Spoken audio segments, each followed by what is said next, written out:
예, 여러분 반갑습니다. 헤어지세요? 어반입니다. 오늘은 오늘은 우리 한국과 헤어지세요. 그래서 한국인이 말하는 한국이 싫은 이유, 한국이 주옥 같은 이유로 이야기를 한번 해보려고 합니다.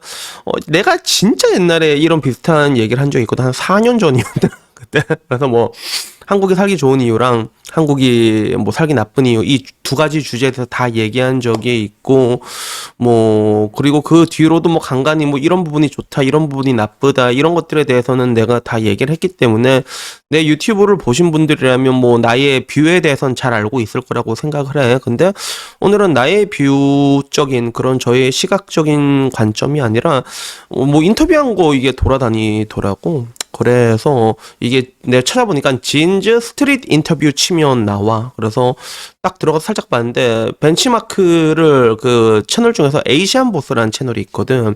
지금 와서 300만이 넘는 건데 뭐 길거리 가면서 사람들한테 인터뷰하면서 뭐 여기에 대해서 어떻게 생각하느냐 그래서 뭐 이제 각종 문화나 사상 뭐 예술 뭐 여러 가지 관점에 대해서 다른 나라의 관점을 물어보는 채널이 있는데 그걸 딱 벤치마크한 느낌이더라고. 근데 에이시안 보스와의 차이점이라고 한다면 에이시안 보스보다 구독자가 굉장히 적고 그리고 에이시안 보스보다는 잘생겼어. 인터뷰하는 친구가. 그래서 나중에 한번 쳐서 한번 들어가봐. 영어로 쳐야지 나오더라고. 진스 스트릿 인터뷰. 근데 이 친구가 인터뷰한 것 중에서 그게 있나 봐. 방금 전 말한 한국인 관점에서 봤을 때 한국이 뭐가 주옥 같냐, 싫냐, 이렇게 What do you dislike about Korea? 라는 질문을 던졌는데 여기 있는 질문들이 좀 재밌더라고. 정답들이, 답들이. 그래가지고 요게 맨 처음 나온 여자애는 뭐라고 얘기를 하냐면 나이에 대해서 얘기를 하더라고. 그러니까 나이를 어쩔 수 없이 얘기하게 되는 경우가 되게 많은데 이 나이라는 것들이 기준이 되는 것 같아. 나이에 맞지 않게 행동을 한다든지 아니면 뭐 이제 일 같은 걸 할 때도 누군가는 뭐 일 잘하는 사람도 있고 일 못하는 사람도 있고 그리고 똑같은 그 모든 기준의 척도가 나이가 되는 거야. 뭐 나이를 떠나 그러니까 예를 들면 내가 이 일을 오래 안 했을 수도 있잖아. 똑같은 나이지만 더 숙련자가 있을 수도 있고 그렇지 않은 사람도 있을 건데 근데 능률적으로 일단은 그 모든 기준점들이 다 나이가 되는 거야. 그래서 나이에 비교해서 뭐 어른스럽다 아니면 어른스럽지 못하다. 그래서 이런 것들이 싫다고 얘기했는데 사실 저는 그 나이 문화를 별로 안 좋아하는 사람 중에 한 명이거든요. 나이 문화가. 그러니까 나는 실질적으로 뭐 저를 내 주변에서 만난 사람은 보면 알겠지만 저는 되게 수평적인 인간관계를 지향합니다. 그래서 뭐 내 주변의 친구들 중에서 내 대학교 친구 딱 한 명 있어 세도라고. 걔도 원래 나보다 동생이야. 나보다 동생인데 1년 동생인데 그냥 친구로 지내. 그리고 옛날에 현준이도 3살 어렸는데 친구로 지냈고. 그러니까 나는 이런 나이 문화가 굉장히 많은 기회비용을 날려먹는다고 생각하는 사람 중에 한 명이거든. 근데 한편으로는 이 여자가 말하는 나이의 기준으로 어른스럽다, 어른스럽지 못하다, 이게 불편하다는 거는 이 관점에서 봤을 때는 이익되는 부분도 되게 많아. 뭐냐면 똑같이 병신짓을 했어도 나이가 어린애가 그러면 아이고 야야 뭐 애가 뭐 그럴 수도 있지 뭐 얼마 못했으니까 그럴 수도 있지 이런 부분들은 분명히 있거든. 그래서 나이가 나는 좀 이게 한국에서 나이라는 게 장점과 단점 중에 난 단점이 더 많다고 생각을 하지만 근데 나이를 기준점으로 뭔가를 판단하는 거는 사실 이거는 좋은 점도 있고 나쁜 점도 있다고 생각해. 그래서 나이를 기준점으로 이제 좀 약간 내가 늘상 말하는 시니어의 의무라고 하잖아. 그러니까 똑같이 그런 거를 이게 못하더라도 어린애가 못하면 야 뭐 애들은 뭐 그럴 수도 있지 약간 이런 게 있거든. 그러니까 뭐 내가 보기에는 모든 부분을 이렇게 뭐 나이라는 게 어떤 부분에 따라서 뭐 좋은 것도 있고 나쁜 것도 있고 이렇게 막 하겠지만 근데 이 여자가 말한 부분 나이를 기준점으로 뭔가 이제 성과나 퍼포먼스를 판단한다 이거는 장단점이 둘 다 동시에 있는 부분이다라는 난 그런 생각이 들고 두 번째는 군인 이야기가 나오더라고. 그래서 아무래도 와타시다치가 군인이다 보니까 총 1년 6개월 18개월이라는 기간을 이렇게 일하는 게 싫다. 그래서 뭐 옛날 사람들은 군대가 많이 좋아졌고 뭐 요즘 군대는 1년 6개월밖에 안 하고 월급도 많이 오르지 않았냐라고 해도 군대는 군대다라고 얘기를 합니다.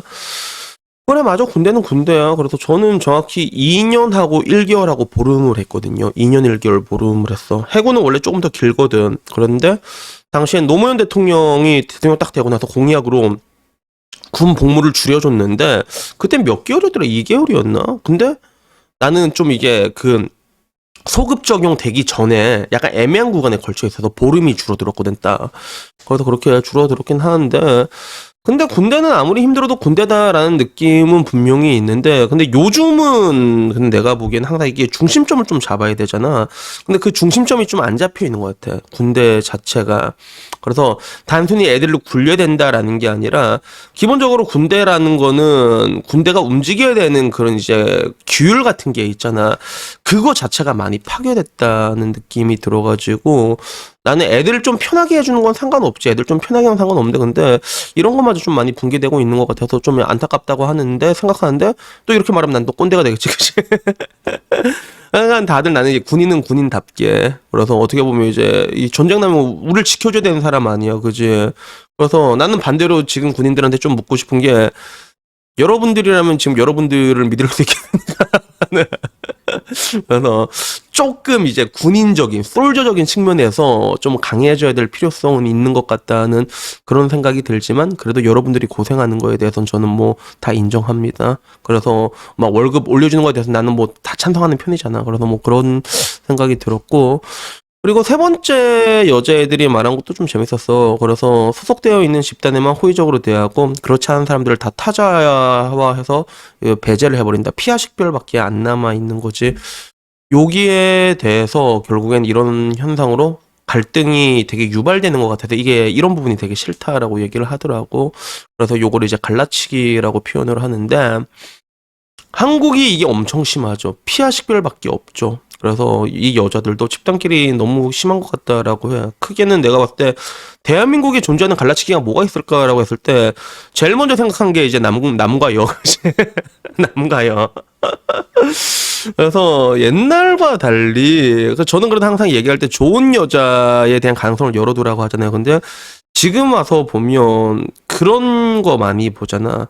그 한국 남자와 외국 남자, 반대로 한국 여자와 일본 여자, 이런 식으로 갈라치기 한 것도 되게 많고, 그리고 일단 부자랑 이제 좀 이제 부에 따른 측정으로 기득권들은 이제 다 이게 갸새끼처럼 몰아붙이는 그런 것들도 있고, 이게 빈부에 대해서 갈리는 것도 있고, 그리고 세대 간의 갈등도 있지, 그지?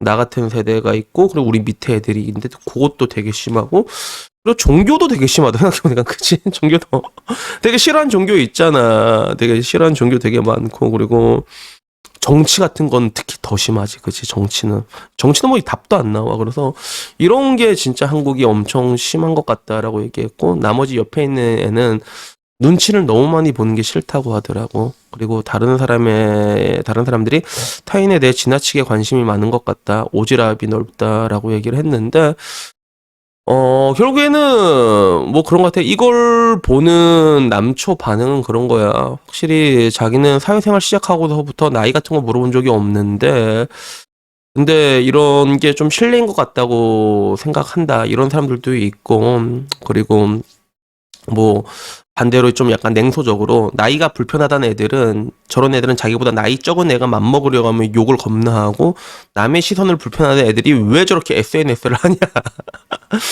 이런 것들도 있었는데, 근데 여튼 이 인터뷰에서 나왔던, 진제 스트리트 인터뷰 채널에서 나왔던 사람들이 말했던 모든 그 한국이 싫은 이유는 전부 다 공감할 수밖에 없는 그런 이유가 아닌가 싶어요. 근데 되게 재밌는 건 뭐냐면, 내가 옛날에 이런 얘기 한 적이 있거든. 옛날에 한국은 솔직히 살기 좋은 곳이다, 이러나 저러나 세계 10위 수준의 경제대국이고, 그리고 상대적으로 물가를 봤을 때 되게 살기 좋다라고 내가 한 5년 전에 말했지, 그치? 지금 와서 물가도 좀 많이 힘들어진 것 같긴 해, 사실. 근데 뭐 통상적으로 이게 살아가는 룰 같은 게 있단 말이야. 어느 나라를 가도 일단 선진국으로 가면 갈수록 뭐 식료품은 좀 약간 저렴한 편에 속하고, 교통비는 좀 많이 들어가고, 주거비도 많이 들어가고, 유럽 같은 경우 그런 거 되게 심하잖아, 그치? 그런 것들과 상대적인 물가. 그래서 일본 같은 경우만 하더라도 통상적으로 300만 원 월급을 벌며 100만 원은 자기 월세 주는데 쓰는 게 되게 일반적이거든. 그래서 일본에서 집 같은 거 사면 사람들이 놀라는 게, 월세가 되게 비싼 것 같고 집값은 상대적으로 싼 것 같다라고 얘기를 해. 근데 일본 사람들은 그래도 꾸역꾸역 월세에 살아. 왜?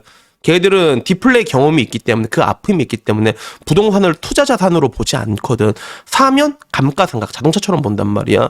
그래서 뭐 그런 것들이 있는 것도 사실이고, 그리고 뭐 유럽 같은 데는 보면 주거비 같은 데 보면 뭐 한 200만 원씩 기본으로 깨지잖아, 실질적으로. 그래서 내가 해외를 돌아보면서 느낀 게 동남아는 완전 개헬이야. 거기는 혼자서 살 수가 없어. 한국은 이렇게 봤을 때 하드웨어적으로 되게 살기 좋다라고 얘기했어. 뭐 보험도 그렇고 건강보험도 그렇고 건강보험 얼마나 좋아. 대한민국 제일 좋아. 뭐 지금 와서 이제 붕괴되겠지만 그치? 이 추세로는. 근데 결론적으로 지금 사람들이 얘기했던 부분들 있잖아. 한국이 싫은 부분들 전부 다 소프트웨어적인 부분이잖아. 그치? 하드웨어적인 게 하나도 없어, 실질적으로. 다 소프트적인 그런 웨어적인 부분들 때문에 한국이 안 좋다고 얘기하는데, 그래도 결국에는 한국은 아까 말한 것처럼 소프트웨어적인 부분들 때문에 망해가는 거예요. 결국에는 그것 때문에 망하는, 흑사병이 이제 정신적으로 퍼지는 그런 흑사병으로 망한 다음에 이제 이걸로 망하는 최초의 나라가 될 거야. 물론 뭐 망한다는 걸 기정사실화하고 싶진 않아. 시간이란 게 앞으로 뭐 나라가 한순간에 망한 것도 아니고 뭐 20년 30년 서서히 이제 망해갈 건데, 이거를 반등시킬, 반전을 줄 기회는 얼마든지 있거든. 근데 난 지금 와서 이게 과연 될까? 이거를 어떻게 고칠 수 있을까? 여기에 대해서 좀 회의감이 드는 것뿐이지.